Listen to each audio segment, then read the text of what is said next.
Telling your story on WCBI Sunrise with Eric Crosswhite.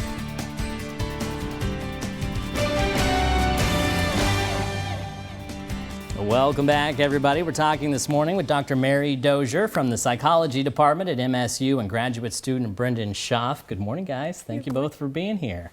We're talking sentimental clutter. Mary, do you want to start off by sort of connecting the dots between clutter and psychology, sort of how you guys help?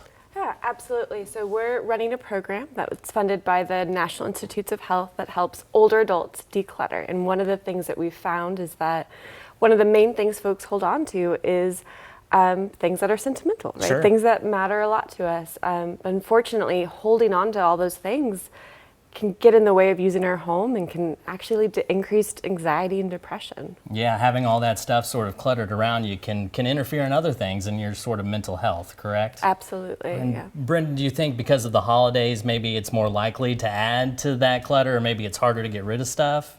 I think that's a great question and a great point. We get so many gifts over the holidays, and whether we want those gifts or not is not always a guarantee. People end up accumulating a lot of things over the holidays, and ultimately we have to decide what we want to do with those things in order to best use our spaces.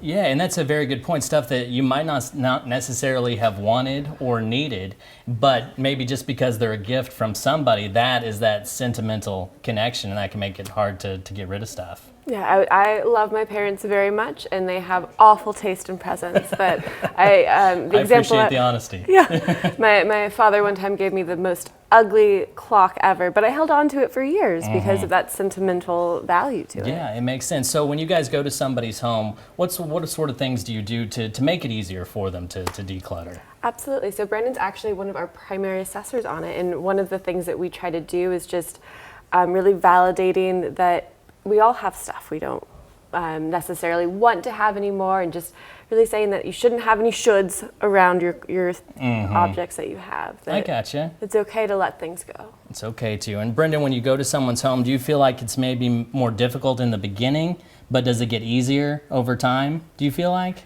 Yeah, as people get practice over the course of 16 weeks of our study, I think oftentimes it does get easier for people as they engage with how to make those decisions.